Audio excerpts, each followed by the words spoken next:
And time for the latest in the world of K-Sports. And for that, we once again invite our sportscaster Jason Lee into the studio. Welcome back, Jason. Hello, hey. Okay, Jason, so what sports stories have you been following in the past week or a couple of weeks? Yeah, well, the PGA playoffs are now underway, so the top 70 golfers of the world into the latter portion of the season, and 3 Koreans did make the postseason, so I'll update you on how those 3 Koreans are doing so far in the playoff event. Also, another Korean has made a season debut in Major League Baseball. I'll tell you about this lesser-known Korean, as well as update you on what's going on with the other Koreans in MLB. Meanwhile, there's just 3 weeks remaining in the scheduled part of the KBO's regular season. There will be some makeup games later on, but still, I'll tell you about some of the storylines going on in the KBO as of late, and of course, a soccer update as well on Son Heung-min and other Korean players overseas. Okay, so why don't we start in the order you introduced today's items. So let's start with golf, and could you first explain how the PGA playoffs work? Yeah, this is somewhat newer. They haven't really had this, it's not a historic thing that's been going on for years. So it's known as the FedEx Cup, and it is a 3-event postseason series that starts with the St. Jude Championship, which just took place this past weekend. The top 70 golfers from the season qualify for that event, and then only the top 50 golfers qualify for the BMW Championship, which is coming up this weekend. And then after that, the top 30 players will advance to the Tour Championship, which carries with it, by the way, a $10 million prize for the winner. Contrary to how it may sound, there are still going to be some tournaments remaining on the calendar for 2026 after these playoffs, but this is clearly the event that everybody wants to win. $10 million as the top prize. It's the biggest purse of the year. Wow. For sure. And so you did mention 3 Koreans made to the playoffs. So who are they and how did they do at the first tournament? Yeah, so far so good with all 3 Koreans, to be honest. The 3 Koreans to make it into the playoffs were Kim Si-woo, Im Sung-jae, and Tom Kim. And all 3 did make the top 50 to qualify for the next round. And actually, all 3 finished within the top 12 places. So all are looking good. Let's start with Tom Kim, who, if you recall, he won the Scottish Open a month ago. He finished tied for 12th at 5 under after a final round 71.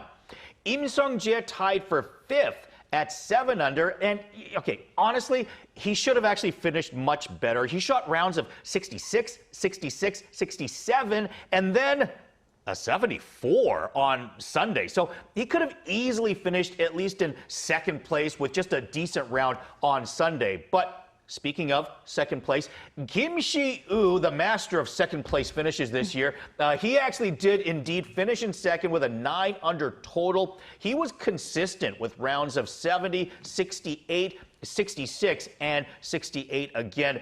He was 8 strokes behind the eventual winner, Scottie Scheffler. Of course, he's been winning everything this year. But do note of the scores, they don't carry over to the playoffs. So each of the top 50, including those 3 Koreans, will have an equal chance of winning the big enchilada over the next 2 weeks. And I should mention once again, Kim Si-woo, 2nd place finish once again. This is the 3rd time that he has finished 2nd this season. He has had 11 top 10 finishes on the PGA Tour this season. That is second only to Scottie Scheffler, who of course is been winning everything on the season. And Kim Si-woo is currently ranked 4th. That is the highest rank among anybody who has not actually won a tournament this year. So a great season for Kim Si-woo still, and perhaps, he can finish it off strong. Let's hope so. I mean, it was very great to see these familiar faces over the weekend. But Jason, let's talk about someone who I haven't really seen on TV that much, because you mentioned earlier there is a lesser-known Korean who made a season debut in the Major League Baseball. So who is it and why is he not that known? Yeah, he's played before, but this is his season debut for this season. And the guy that I'm talking about, I'm referring to Bae Ji-hwan. For those who are baseball fans, well, you might have probably heard of him, know who he is, but you might have kind of forgotten about him because he's really been up and down from the minors to the majors over the last few seasons now. He was originally signed out of high school back in 2017 Originally, it was actually illegally done by the Braves, so they actually never got to keep him. But then he later joined the Pittsburgh Pirates, and he debuted for them back in 2022. But really hasn't been able to stick with a regular job with them. Bae-ji-won started this season in the minors again with the New York Mets affiliate, but he was eventually cut, and then he was signed by the first-place Milwaukee Brewers, who added him to their major league roster immediately. He got into four games just recently with the Brewers, but he was recently designated for assignment, meaning that another team can pick him up off of waivers, or he'll have to return to the minor leagues. And he's not really a home run hitter per se. He does have a career batting average of .295 in the minors, and he's got 36 stolen bases in the minors this season. So he could be a guy that teams already maybe thinking about next year or the future could maybe take a chance on. And I think he's already shown plenty of potential. So now it's just a matter of him receiving a legitimate opportunity from a team that might be building for the future. I think he's 27 years old, so still has a lot of baseball left in him. For sure. Please keep us updated with him. And speaking of Bae-ji-won, how are the other Koreans playing in the Major League Baseball doing? Let's start off with someone that you guys have definitely never heard of. I didn't even know this guy's name before looking him up as to what's going on. And this is Shin Hee-ju of Cheongdam High School. So who is he? Well, high school, what?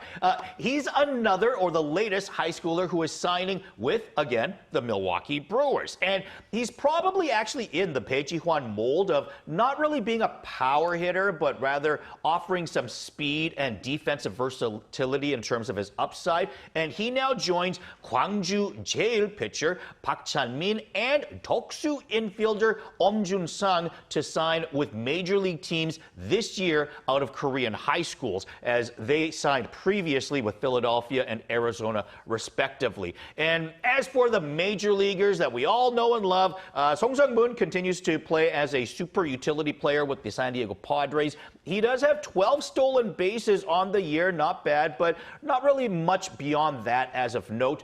Lee Jung-hoo hit another home run last week, bringing his season total up to 9. He also does have 8 stolen bases while batting .292 now. So perhaps maybe a 10-10 season for Lee Jung-hoo, or who knows, if he can get on a hot streak for the rest of the month and a half, maybe a 15-15 season could be in store. We'll have to wait and see. Okay, and now domestically, what's going on with the KBO? I mean, what I know is that they are continuing to break attendance record. Yeah. And I also know that one of my favorite teams is doing pretty well. Indeed, you are correct in both of those cases. Yeah, they just recently reached 9 million total fans in just 505 games played total, which is their fastest pace yet. So it looks like they'll likely break their attendance record again for the 3rd straight year. But on the field, it's also been very entertaining. As you mentioned, it's been a 2-team race between KT and your Samsung Lions as well.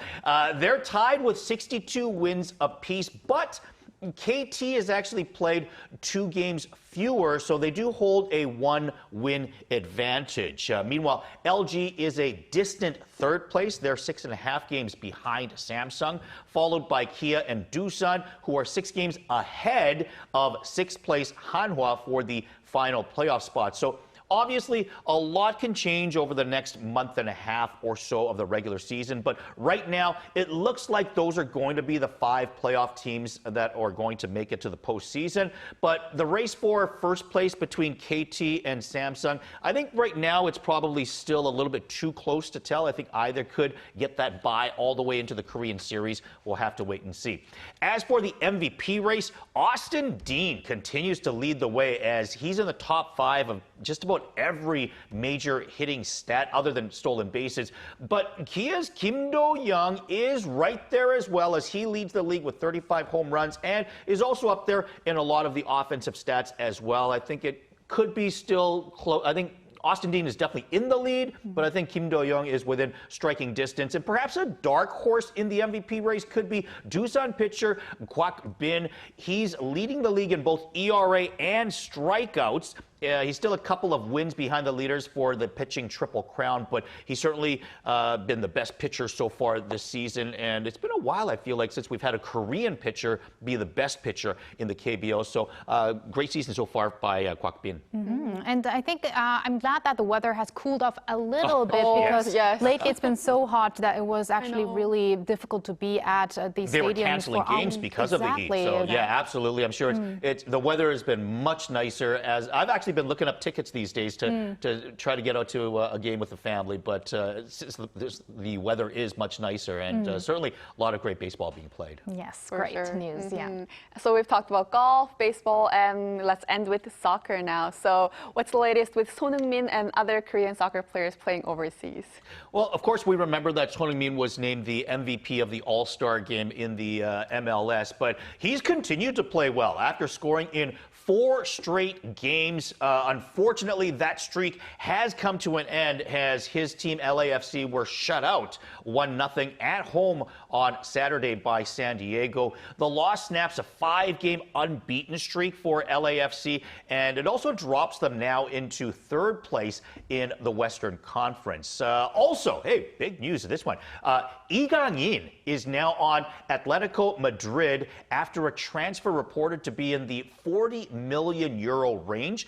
Interestingly, though, his first game with Atletico was right here in Seoul because they had an exhibition game against Manchester City. That was actually scheduled months ago and just happened to work out that way. Maybe they deliberately went, we have to sign a Korean before we play that game in Korea. Man City would go on to win that game 3-1. But clearly the fans in attendance, hey, they got a great show, especially from Lee Gang-in, who made a lot of his signature long-distance passes right on the money, giving some great opportunities to his teammates. And I think he really showed his potential as to what Atletico fans might now be able to expect out of him in the seasons to come, and especially starting this fall. Right. I was very jealous of my friends who were at that game and Really? posting that on social media. Yeah, would have been great. He's such a fun player to watch. Right. So, Jason, from golf to baseball to soccer, thank you for all those updates and Pleasure as looking always. forward to next time. Thank Sounds you. good. And thank you, Bella, as always. We're going to have you here pretty soon. Yes, I'll see you soon.